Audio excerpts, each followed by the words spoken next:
the second roundtable. If you want to take a seat, please.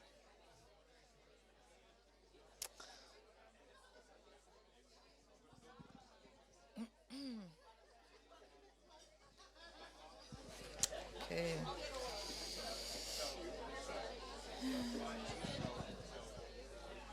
Hi, how are you?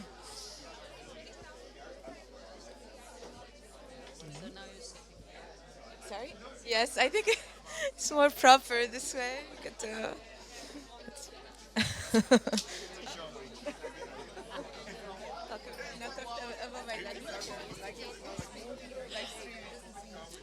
okay.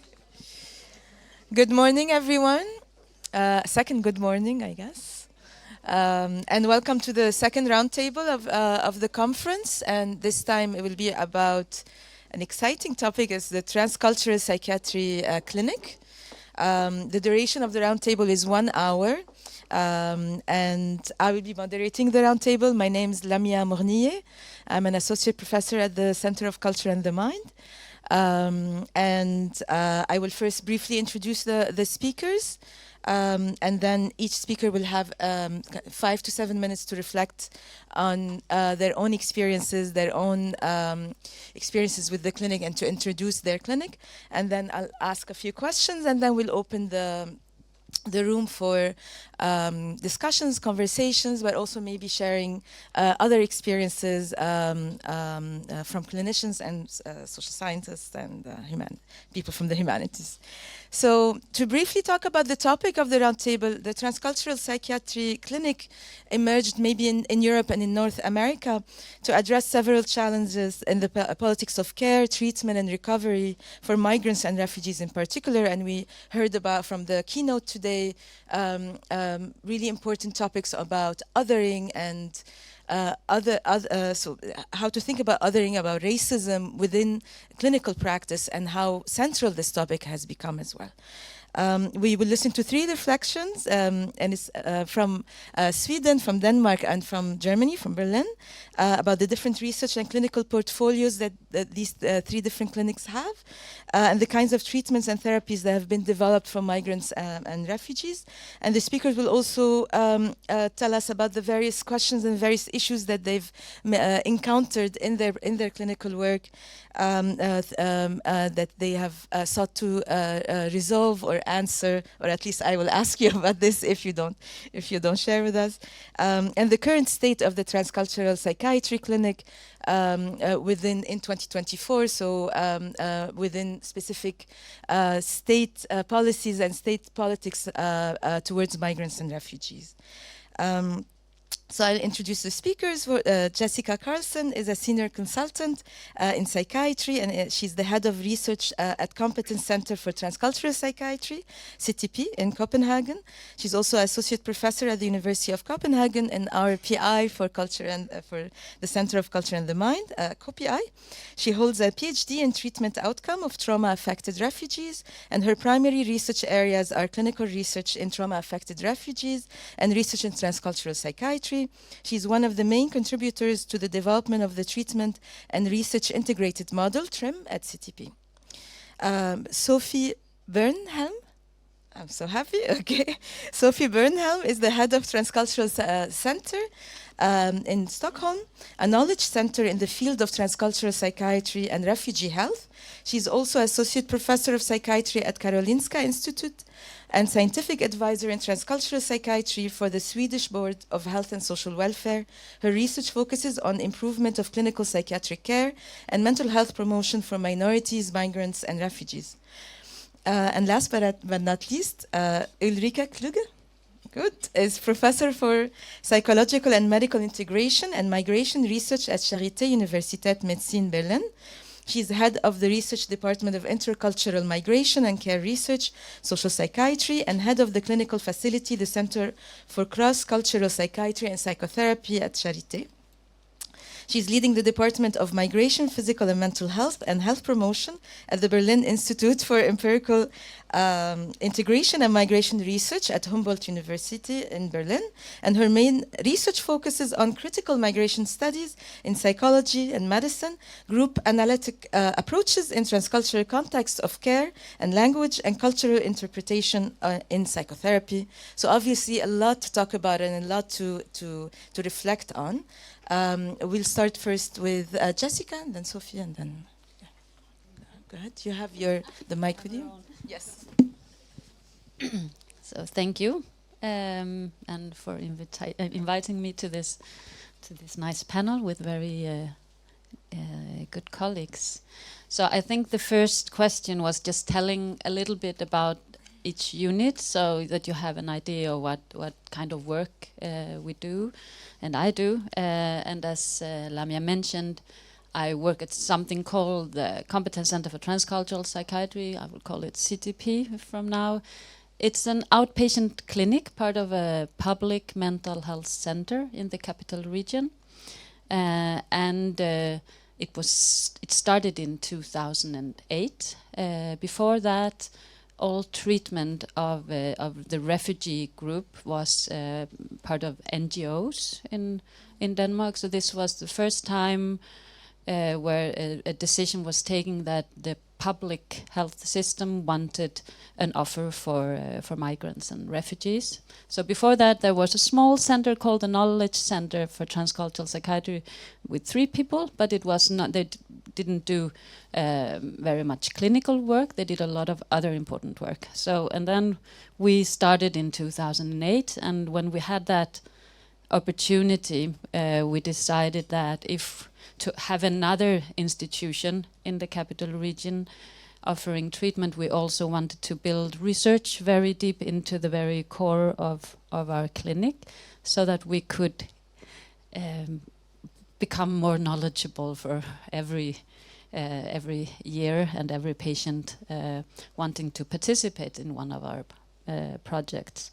So this was part of this that Lamia mentioned, the TRIM, the Treatment Integrated and Research Integrated Model. We will try really to engage clinicians to verbalize what they see in the clinic that we need to do research on. And recently, in the last couple of years, we also have a user panel of patients, engaging them in the questions that we want to research. And then it is to a large extent the clinicians that collect the data, and we do a lot of work to really try to tie research and clinical work together. So I'm also part-time clinician, part-time researcher, as many of the other researchers at CTP. And just to maybe finish off for giving the mic, passing it on, currently we have about 600 referrals every year, and approximately 75% of the referrals are refugees, and the rest are migrants of different backgrounds. Thank you, and thank you very much for the invitation to this very interesting conference. I work at the Transcultural Center in Stockholm. Can you hear me? And this is not a clinical center, it's a sort of knowledge center. And we are working on the Commission of Region Stockholm, and that is the organization that is responsible for all healthcare in the area of the city of Stockholm and the surrounding area, and that means approximately 2.3 million inhabitants. We have now existed for 25 years, so we have celebrated that some weeks ago. And when we started, the idea was that people, regardless of background, regardless of culture background, language, religion, should be able to have good care wherever they were seeking care in the healthcare system. And that's the idea when we started, and actually we work with this idea continuously. And that means what we have been doing and what we are doing is that we are having a lot of training for professionals of different disciplines. and for the whole region of Stockholm. And we have also the opportunity to support people with consultations and supervision and networking. So what we try to do is to enhance the sort of knowledge level regarding transcultural psychiatry, but also regarding health issues related to migration in somatic care, in primary care. And what we also work with is public health intervention that we worked with for around 13 years. And that means that we have employed people who have a background of being migrants. They have a medical profession, or they have a profession of being public health educated, and they meet groups of migrant or people who are in need of knowledge about how the healthcare system works and about different health issues in the new situation of being migrants in Stockholm. So this is our main work and what we are doing. When it comes to research, we have to apply for funds, and the institution is not linked to Karolinska Institutet, but as individuals we are, and we have been involved in research related to sensitive culture assessment. We have collaborated a lot with Karolinska with research to show the inequality, to show the barriers to, in particular, mental health care for groups of people. And now we are working with trying to have an implementation of this knowledge to contribute to change within both the mental health and the healthcare system. So that approximately what we are doing and have done. Thank you. Thank you so much. And I wanted to say before I start to thank all of you in the room, because I really felt last night when I was trying to think, so how do I present what we are doing and how this developed and the process. I felt there was so much said yesterday and so much has resonated in me that I felt in the morning, may I invite you when I start speaking here for a supervision or intervention group, that we like share our cases and have, I don't know, a meeting every half year to really have all those different perspectives, because I felt a bit where do I start in presenting what we are doing, because all this is already in the room somehow. So this said, I remembered yesterday night that you said we should ask ourselves for whom and why are we doing our work, and that reminded me to a workshop we had together in our team, where a colleague said, you know, we are the only ones at Charité that work for such a long time continuously together, and we should ask ourselves why. And then the answer was somehow because we in our team are somehow dispersed subjects ourselves and created like a home and a space for ourselves in our center. So, and what we are doing there, and I think this is, I don't know, there are some similarities in what you said about your centers, and maybe there are some differences. You said about maybe that cognitive behavioral therapy could be like transcultural applicable, and we really tried from the very beginning in 2002 to figure out how we can, from like the ethnopsychoanalytic approaches by the Swiss colleagues and the ethnopsychiatric approaches by Devereux, and our group analytical approaches that we were trained in linked to Tavistock, we were wondering what could be the approach and how could we work in this kind of transcultural understanding. And by then cultural differences and cultural similarities were very broad. I mean, this was really one of our focus. And then together with, because the team we're working in is psychologists, psychiatrists, psychotherapists, anthropologists, cultural and language interpreter, and social worker, and they are all together in a team by now, or also with the nurses. And the idea was, how can we really grasp what's at stake for our patients and for ourselves? And then together with anthropological ideas by Homi Bhabha and like the third space, and then coming with Winnicott and the potential space, there was a concept that we developed by then, and we called it the transcultural transitional space. And the idea was to create in relation, in conversation, something shared. So not like the one or the other, but something where we can understand. And language and culture was like always there. But the idea as well was there might happen something new also, because a lot of our patients were immigrants, even though that wasn't the focus. But the idea was that in migration processes, you are usually not anymore the one you were before you migrated, and neither are we in the center are still the same after working for a long time with immigrants and refugees and traveling a lot through the world. So that was one thing, and on the other hand, and Sofie, we had the honor to work with you already like over 10 years ago, because what was something that emerged in Germany was a concept called intercultural opening, and the idea was we don't have specialized services for certain groups. We rather figuring out what kind of competencies we need to open the healthcare system as a lot of other infrastructures for everyone.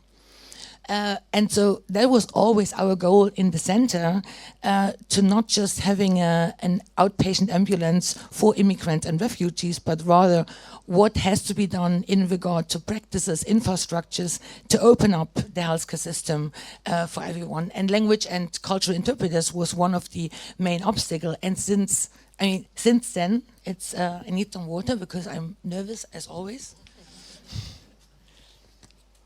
You're doing great. Because it's really a great group, and I really feel that I want to make a point and want to get in a conversation with you, and that excites me.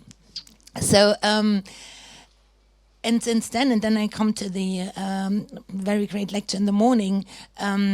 Since then, so many things happened, and our team, crew, and I sometimes say we were like war winners, in the sense of that our research really got much more funding in the last years than like 30 years ago.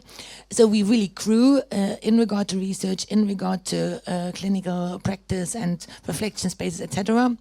And I'm not neglecting all the horrifying developments on the other hand, and then, for example, the interpreter issue is like one of my main research issues, and it was really incredible to see that for 25 years we really fought that this is something that is integrated in the healthcare system, and it's still not. And this was one of those things where we felt how to not only be clinicians and researchers, but how much do we have to do activism, policy, advocacy work, and how we always bring this together and inform one each other. And there was really is still an effort, and we feel somehow lucky because maybe in autumn this year there will be a law, or at least a start for a law to integrate financing interpretation in the German healthcare system. So maybe I stop here. I mean, yes, thank you so much. It's such a rich, different rich experiences, but there's a lot of commonalities. This idea of knowledge centers is very interesting, but also an accumulation of knowledge, accumulation of research to understand what a transcultural psychiatry space or transcultural space is. That's what I hear. That is a common kind of work. And maybe my second question would be to reflect on kind of what you were talking about. Think about the keynote today and the idea of othering. How does the Transcultural Psychiatry Clinic mediate or oppose othering or transform othering while having its own restrictions, so working with the state or so. So you talked about how you have to maybe play different kind of roles. You have to become an activist. You have to maybe work with NGOs. You have to think about the law. You have to think about different things in order to bring in mental health care. So maybe to reflect a little bit about the challenges, but also the successes that have been done so far. Thank you. Yeah, there are a lot of challenges.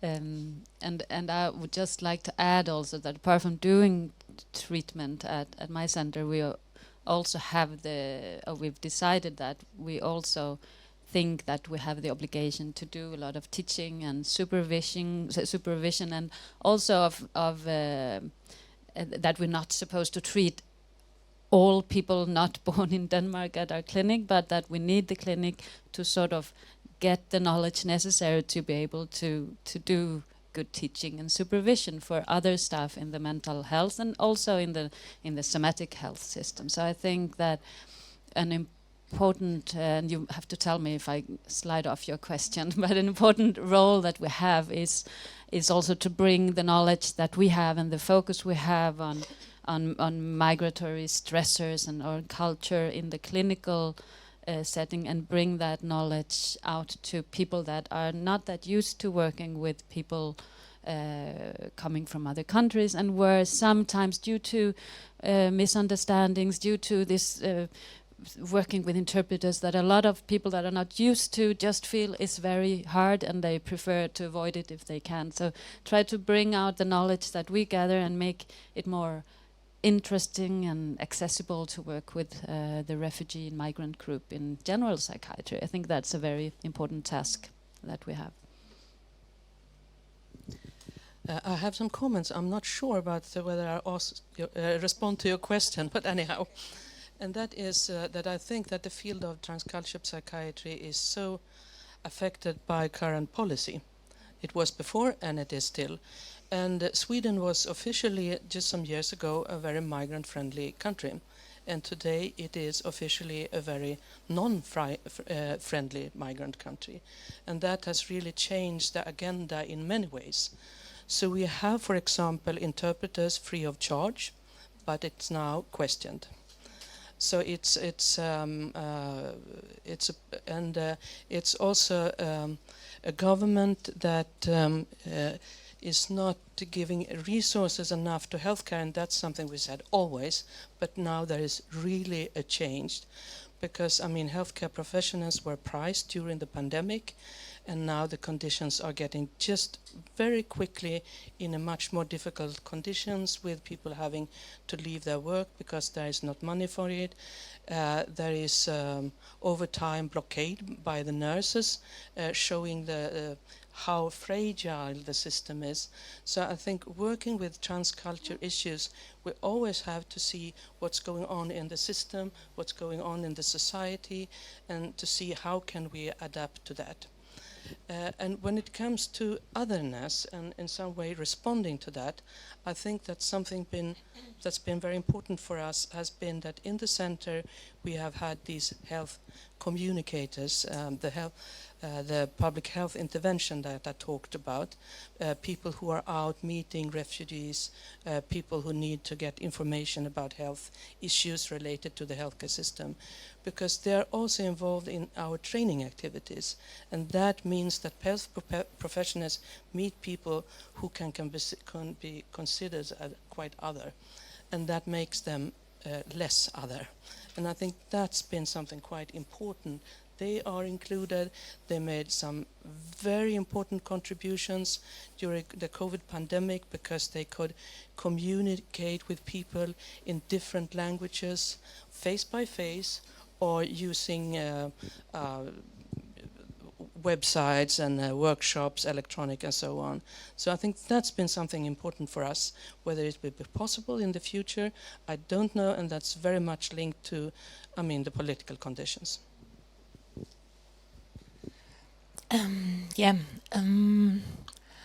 I would say if you ask the question, what can transcultural psychiatry clinics contribute, or what is their maybe location in society and in those structures? For me, it was always a space that is, or that consists of in between processes and procedures. And maybe this is something like when I felt yesterday, a lot of the people in here are neither nor. They're clinicians, activists, researchers in different fields, and anthropologists, psychologists at the same time. So I think those people meet in those institutions, and this is really helpful, and they have a task together.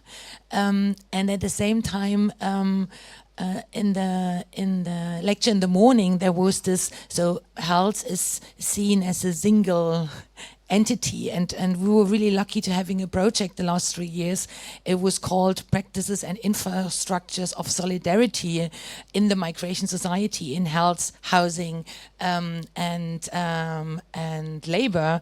And it was, I mean, it was really challenging, but it was really great because we were all looking for the optimism, and we were all looking for how can we work together to create spaces where we can resist some of this process in the world and on the right-wing movements, and how can we really share things in a way that we might be in conflict quite often because we are not similar and not the same. We're very different perspectives, but really working through them, mourning what we don't understand, mourning what we didn't achieve. And maybe what I realized the last years, and it might be due to my age, or maybe I'm becoming more pessimistic due to age, that I really realized that we somehow got structure blind in the healthcare system on some instances, and I really realized that structural discrimination, and as you just said, you see it much more if like intersectionality like is just in your face, because you see there's like poverty, there's legal status, there like all those things coming together in people you are working with, and then you're getting aware how intense this structural discrimination is, and then you're really sitting there and say, so what are we going to do with our helplessness? And then for me, the lecture yesterday morning was really helpful, because sometimes in certain groups it's really difficult to say, may we just sit here and just realize that we are totally helpless, that we don't know what to do. And then when we are done with that, we're going to restart working. And so, for example, the interpreter issue is for me by now, and it's so obvious that it's just structural racism. It's nothing else. It's not just a matter of funding or whatsoever. And to getting aware of this and having people where we can go through those things and then sharing this with others. So what we figured out, and it was due to the work with you and other colleagues, that we said, oh, it's not about clinical work and research only. We really have to spread the world. And so we were really lucky to have a project since 2018, what is a psychosocial resource network, where it's just about like sharing resources, meeting with people, having networking, monitoring of what's happening. And that was really helpful. And so there is a lot of challenges. And a lot of colleagues are really exhausted sometimes, and we really have to take care of this as well. But there's a lot of utopia in that quite often.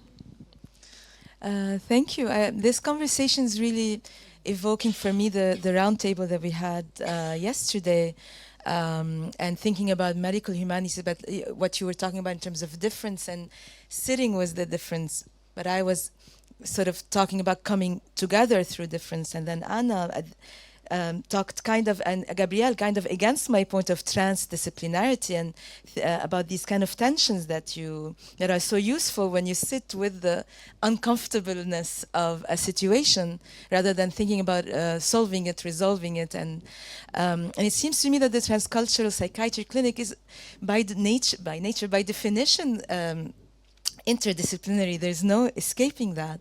And I wanted to ask you, because in the roundtable yesterday, there was this kind of fear that I sense about there's no medical humanities without practitioners, and of course there isn't.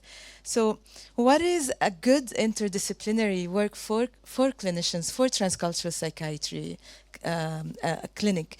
How do you imagine a good, successful interdisciplinary collaboration? Because I was thinking this morning, we don't have so many success stories, or I don't have a reference in my mind when I think about interdisciplinary work. I mean, we are all doing it in certain ways and struggling with it. Perhaps there is no success story. Perhaps it's to sit and say, I can't resolve these questions. But what is it for you, where does it start? Where does it begin? Where does it end? Just to imagine a little bit, what is a good interdisciplinary collaboration? And that's would be my last question, and then I'll open. Oh yeah, that's a very good question, Lamia, and we will resolve that in Cult Mind, right? Yes, in 5 to 9 in the years. next conference. Yeah, but when I got into Cult Mind, I was thinking that I've been working interdisciplinary for my whole work life, but working with, apart from doctors, other kinds of doctors, and where psychiatry is sometimes very a minority as well, but then of course also working with psychologists and social workers and nurses, with interpreters, which is also another discipline. But then we met you and got challenged again, and I think that I don't have the. I actually honestly think that that's what we're going to find out exactly. I could say something to make it sound nice, but I think that we will find out in the coming. I think we have a lot to learn from each other, and there is a lot of knowledge, and we just have to find out how to do it. Yeah, I'm looking forward. I agree with you, Jessica, and I think that partly is healthcare quite interdisciplinary, but that means interdisciplinary work with people who have different health professionals. And when I think about my own situation, I studied at Karolinska Institutet, and that is an institute where they only have medical education for, at that time, only for doctors, and now for other professionals, but we have no contact with the Stockholm University or other universities. So from the beginning we are trained not to have basically any other contacts. So I think that to have interdisciplinary contacts that's wider than just between health professionals, it probably takes some time. And I think it's also important to have the possibility to have that time to discuss with each other, to understand what you mean with different concepts and whether these concepts have to be defined or not, and so on. So to get to know each other, I think that's a good start and that's a good beginning. I just had to work last night, and I was writing on a paper on our inter and transdisciplinary collaboration in the project I just mentioned on solidarity. And the question was, can you say in 3 sentences what is the result and the outcome of this kind of work? I didn't finish the 3 sentences, but what I worked through while writing was that we really need time, and in this project we really we were fighting for saying we need every week 3 hours to really come together and to work through what has happened. And if we don't have the 3 hours each week, then we can just stop the whole project because then everything what we are doing is just not what we are aiming for doing. And even though like all those centrifugal powers are just saying it's just impossible to have 3 hours. So this is those tiny things, I would say, on the structures we are working into, really being aware that we can change them and that we make them. And then the other thing was that I really can say, even so being trained as an anthropologist myself, but working in the clinic and in the medical faculty, that really makes my infrastructure my personal one. So I'm not reading that much than my social scientist colleagues who really having a professorship in social science, and I'm always jealous. And then in those 3 hours, I was able to say, can you just marked it. I am not able to read like 150 pages every week because I have to see patients and I have to do teaching. So we really worked through that, and then I was able to write down last night that really this interdisciplinary migration research institute helped me, and it helps all the clinicians I'm working with, for example, to state very clearly and theoretically thought through that migration, for example, like as a concept, migration as a structure, as a reality, is not an exception in Germany anymore. It's just a central perspective. Those simple things, they sound so simple for social scientists, but bringing them into clinical reality is just a huge step, making people understand that migration is not an issue of the other. So those things, and I just wrote them down last night, and just thinking, for example, this great book of Butler and colleagues like Vulnerability and Resistance, going to a medical faculty and talking about vulnerability in a political sense and not just in a medical sense is just so eye-opening for colleagues if you take time to really do that. So I would say all this feels, I mean, one morning I get up and say, all this are successes. And the other morning, because I didn't sleep very well, it feels like there's a lot of obstacles. So I think it's both sometimes. Understandable. Sleep is very important. I would like to, Anna is super excited, that's very nice. I would like to open the floor for questions. I also, since I'm also, I have the power, I'm the moderator, I want to say just that, I mean, just for this 1 hour of power, what stayed with me from yesterday was and I think stayed with many of us, is the presentation from our Australian colleagues that ended a bit abruptly while talking about indigenous methodologies. And it really stayed with me, this idea of deep listening, I think.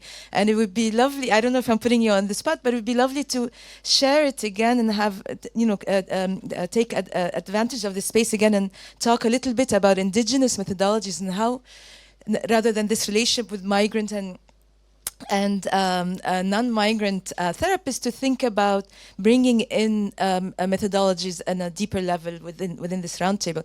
But for now, we listen to Anna. Anna. For now, let you, and then later. Yeah.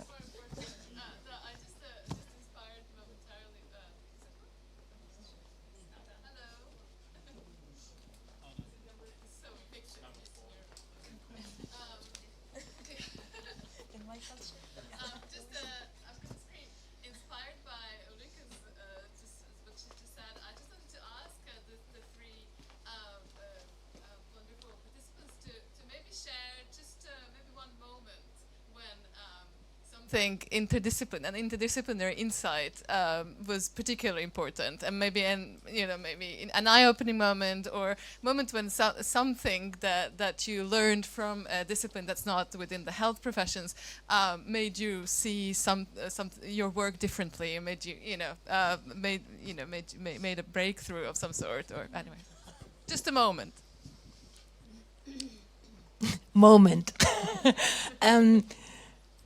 I just talked about the vulnerability issue, and this is something what is in.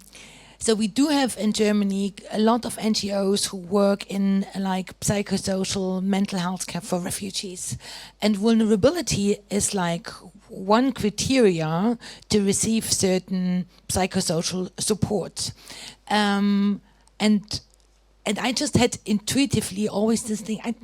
It just makes me, I just can't really describe it, but there's something wrong about it. Because it's like, by including certain people, it's excluding the rest.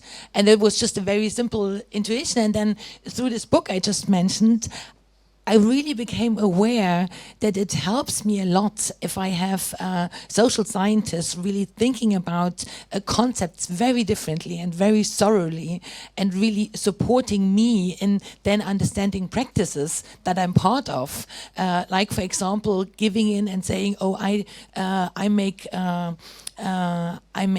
filling out the form, and then someone gets the confirmation that he or she is certainly vulnerable, instead of thinking about a structural moment and saying, so what am I doing while doing this? So that was one of those moments.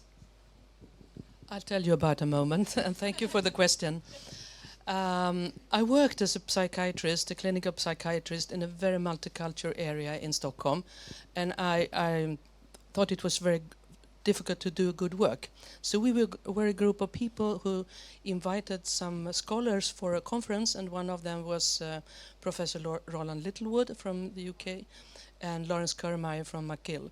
And I remember when I was going to translate the title of Roland Littlewood, he was a medical anthropologist, and I thought, what is this in Swedish? How do I translate this to Swedish? And I was looking in my dictionaries, and I couldn't find really another word, so I made some just translation.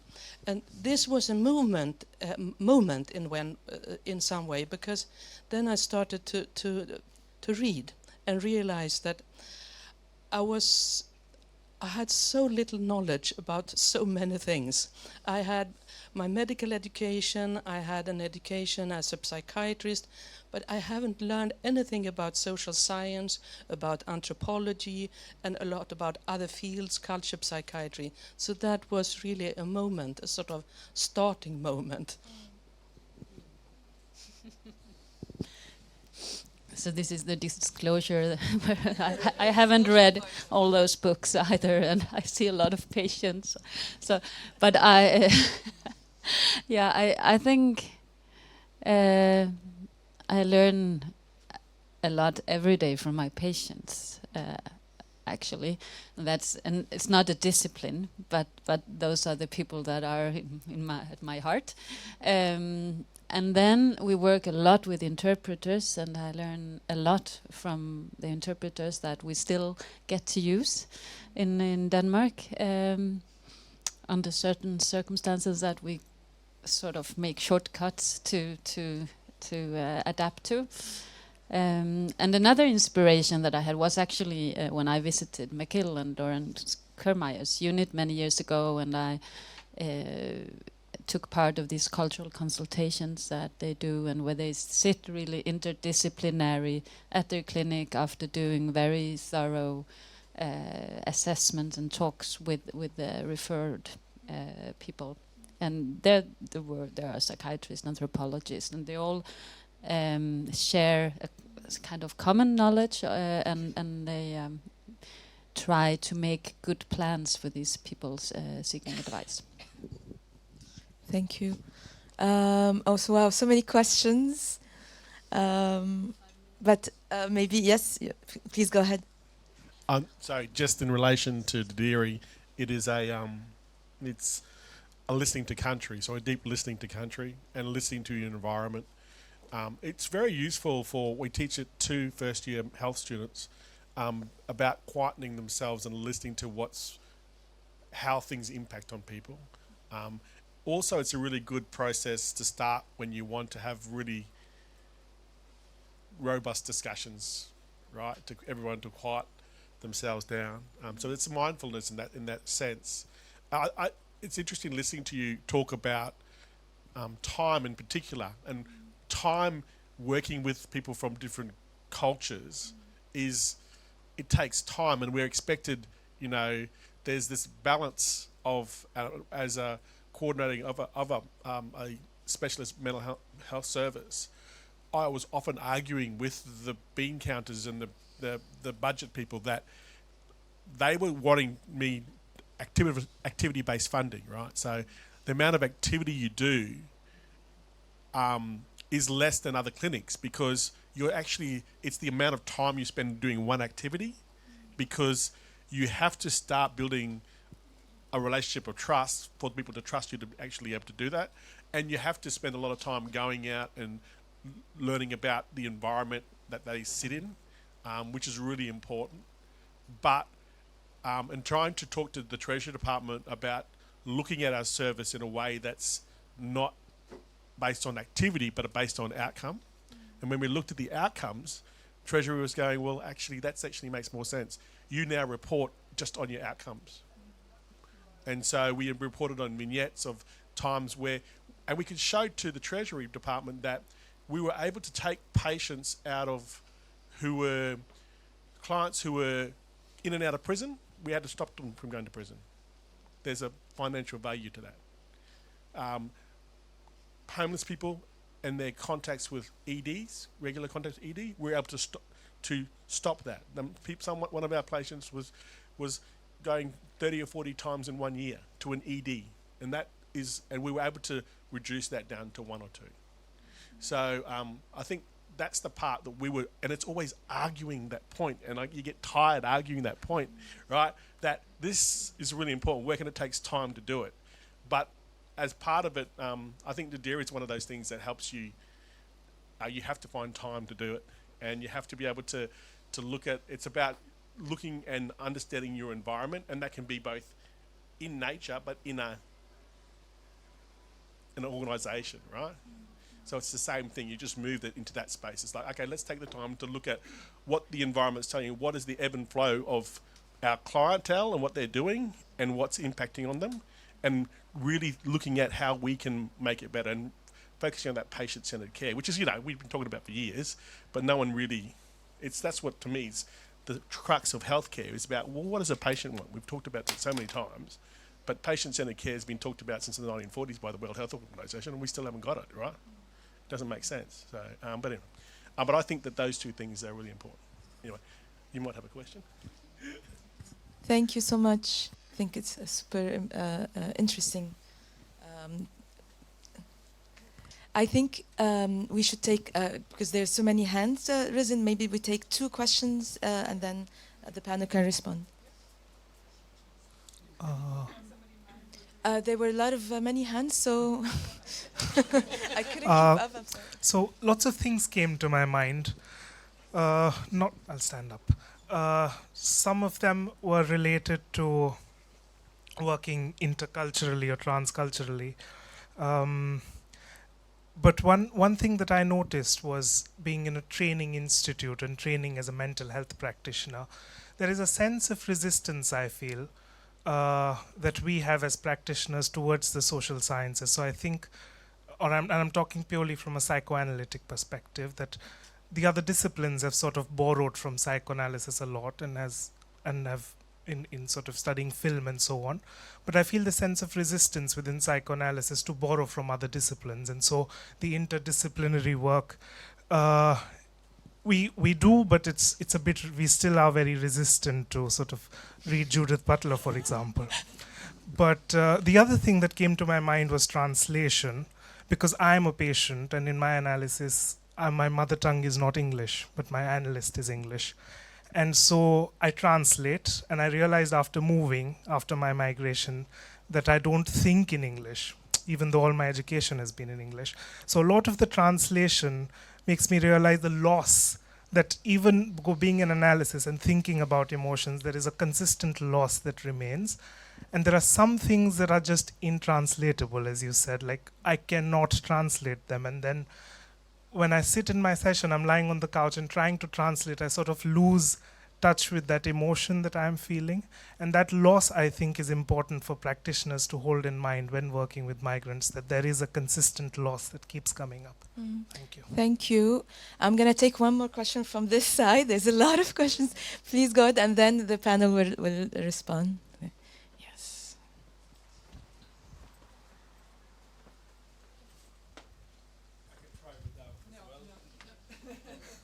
I've been working on my volume. My name is Goran. I'm a psychiatrist working in Sweden and Norway. I have a question in form of a comment, but it is actually a question. I was thinking a lot about post-national states as a concept and how Europe fits in a conversation I had with some colleagues from the US, where they have a completely different set of aspects of how to look at transcultural issues. And when I mentioned the word acculturation, it was like, but we don't use that anymore. Then I said, well, we do in Europe, because you're expected to acculturate, you're expected to integrate, you're expected to assimilate in many places as well. So I was wondering, how do we work with post-ex or like exile issues? Like people did leave their countries. It is like a factual change in life. And I personally, working with patients, sometimes experience some issues are not only connected with the fact that you're not integrated, they're also connected to the fact that you are leaving something and moving further away from what you knew for many years in many cases. So that was the first part of the question. And second one is, well, living in Sweden, I've read 2 articles very recently. 1 in 5 students at higher education has felt discrimination, according to a report, and 36% of participants in a study felt discriminated, those of foreign origin. How do we work with that in a clinical situation? Professor Bugra mentioned this with perceived racism. How do we deal with that clinically? And what is the role of transcultural clinics in tackling that? Thank you. Thank you so much. So just to sum up for you, so questions and comments about time and how to actually negotiate time with funders and have more time and then but maybe focus on output, loss and translation. So think about translation, but what gets lost in translation for migrants, how to deal with exile issues and how to deal with discrimination issues in the clinic. You can choose and whatever topic that is interesting and respond. Yeah, I think it's getting more and more complex. Of course. So thank you for the incredible questions, and maybe I start with the things I'm not agreeing with. I wouldn't say that there aren't developments in psychoanalysis where there is like interdisciplinarity or even transdisciplinarity, and I wouldn't agree that in Europe there is still a lot of acculturation. I would say it's always a question with whom you are talking and where you are looking at. And I would say, for example, in social sciences, people would just scream if you if you would say we need acculturation. If you look into a medical faculty, this is just there's just no question about it. So I would really, you would really always have to ask yourself where you are positioned at the moment and what is your context. Was yesterday the issues of the context matters a lot, I would say. And I lost the second part, but maybe the other two can refer to that. And then again, the value of all this transcultural, interdisciplinary work for me, for example, is that I would say if I talk, and maybe then I'm agreeing with you again on like the maybe stubbornness of the psychoanalytical community sometimes, but I would say in our work, I mean, I'm working only with psychoanalysts in the clinic. This is not happening in a medical faculty in Germany, anywhere else in a full team, I would say. Maybe I'm mistaken. But we never talk about this. So if someone asks, we're having this psychodynamic approach. But I would say we're talking much more about what does it change, what like concepts like abstinent, the unconscious, like all our psychoanalytic concepts, how do we work with them in a setting that is not the classical appropriate setting, and what does it change? And this is really great because the structural boundaries make us thinking about this and working through that, and then really also acknowledging that there might be losses. And I'm coming back to the losses. There might be losses through those restrictions, but at the same time we might win really insights that wouldn't be. We wouldn't have to think about it if there wouldn't be those restrictions. So and the lost in translation, I mean, this is really something where we struggle a lot with, because then there always is the question, does it make more sense to refer someone to a native speaker? And how do we find native speakers as or are there enough clinicians who are native speakers? And then sometimes, and this is interesting because I myself have some patients, they were looking for a native speaker and they couldn't find one, and then they started with me, and then we made this an issue, and then at a certain point they said they would want to change, and then they went to someone else, and then later on they came back and said exactly this in between. So in the two languages there's something I want to work through, and it's neither nor, it's actually I need both. But this is very individual, I would say, and would be very different for people. Thank you. I would like to give a comment to what you said, Goran, about discrimination. And this is very clear that it's going on in Sweden, and also on the structural level. We have, through Karolinska, got a lot of data, epidemiological data, about inequalities, about the barriers to care, and so on. And one way to deal with this is to engage greater part of the mental health care communities to see, okay, this is the way it is, and we have to change it, because the official policy is not, this is not correct. And what can we do? And that is a discussion that's going on, and I think according to the social situation, that this is a sort of break point in the society where more and more people start to realize that they have to take a stance. Either they think this can continue or that this can be changed. So I think on a structural level, there is a sort of discussion about how to change it. When it comes to the clinical level, I think it's important to do the work that you have done and Moghnieh is doing, training, supervision, and to discuss these issues, and that also include how to work with interpreters, what do we lose, how can we do it, how can we improve it, and so on, benefits and shortcomings, what are the benefits with ethnic matching, language matching, and what do we miss, and so on, to make that something that we really discuss, that we include in the clinical situation and in the situation of consultation and supervision. Oh, I think you said all things that I was. I think we do some similar work. I also, as I said before, I think an important assignment for us is the focus on teaching and making other people understand that this work we do is really interesting. And I mean, discrimination is specific for the group we work with, but it's quite also known for patients in general that have mental health problems. So in that way, I think many clinicians can relate to discrimination as a concept. We have time for one more round of questions. Okay, so there's you and you. Is the microphone anywhere? And then you. Is that okay? I'm very bad at finding. Okay, sorry. And then you, and then we. Okay, good. I was really excited and touched by when you mentioned the work of Tavistock.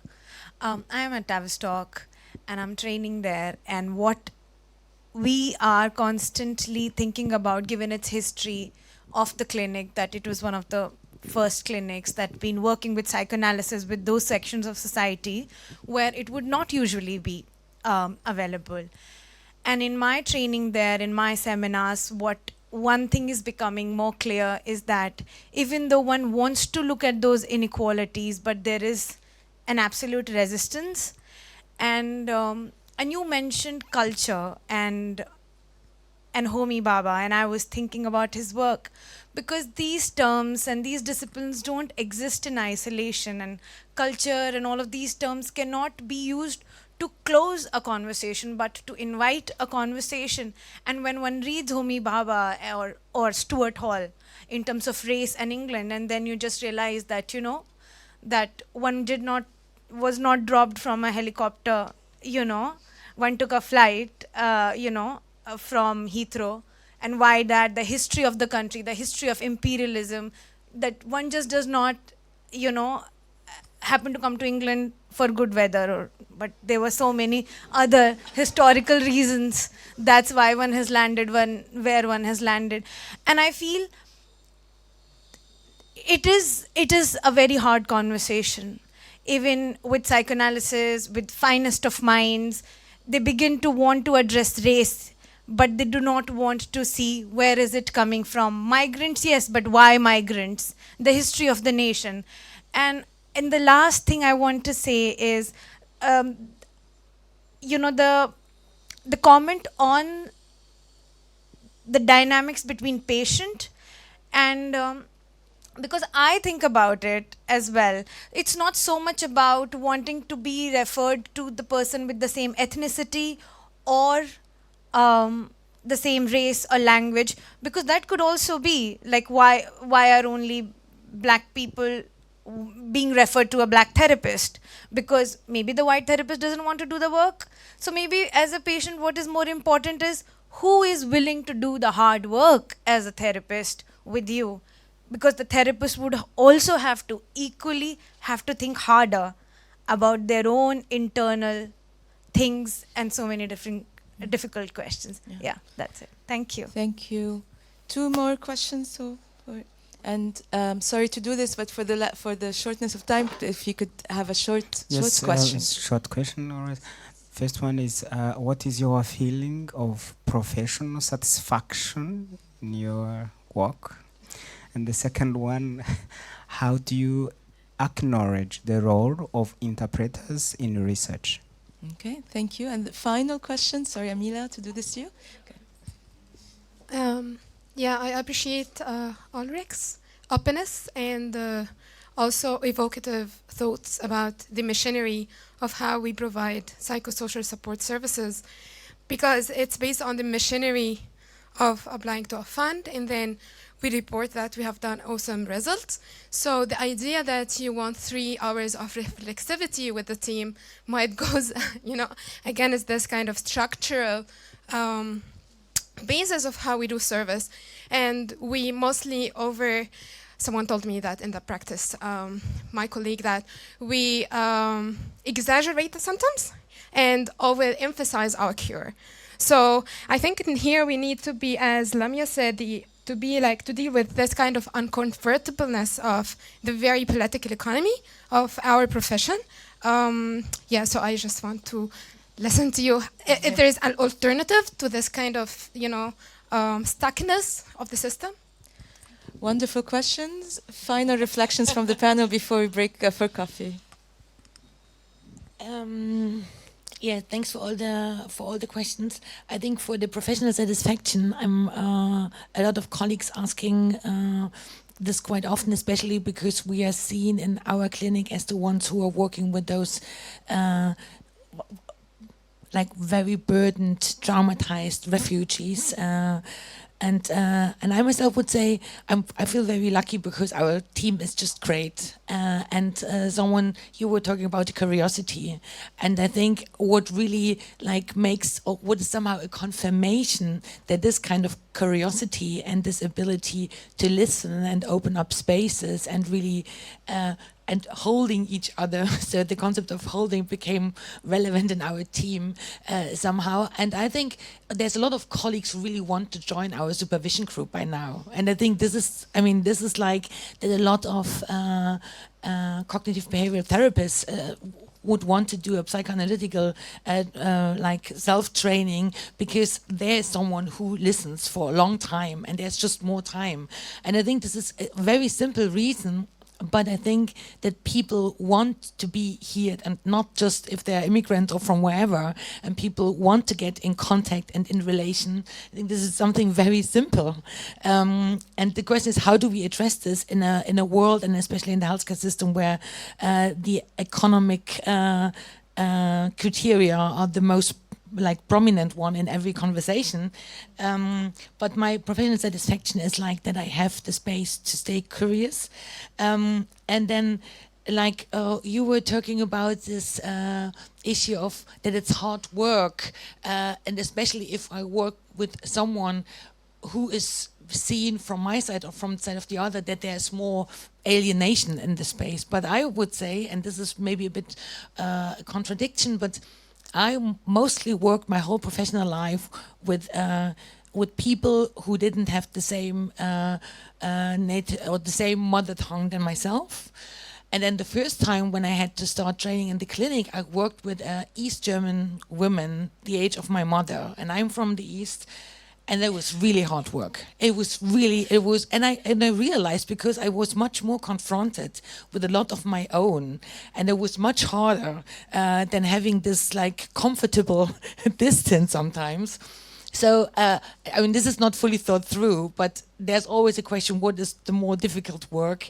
And interpreters in research, and I think this is one of my hard topic, it's really, you said something like this, in the last years, I really appreciated the work of our interpreters so much, because they do so hard work, get so horribly paid, really that you can't make a living out of this.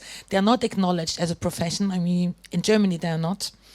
And all this said, in research, it's really difficult to find those people with them you really can do good quality research, but if you find them, then it's really great work.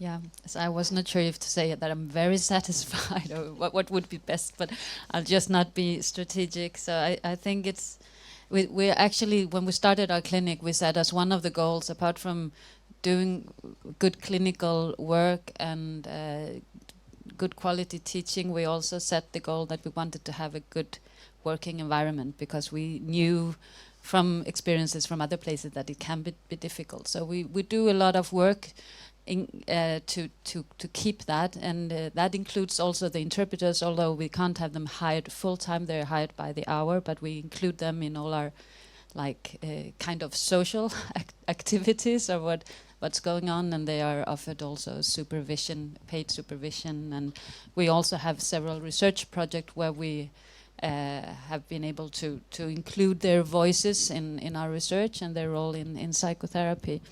So, and I all very much agree. I think to be maybe in this field, curiosity is an important force to go forward and to keep it. And then every now and then we can get a bit grumpy, but not too much.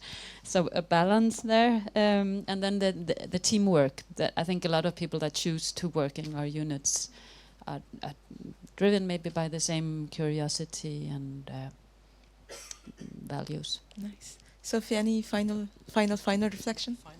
Final. I think working with training is very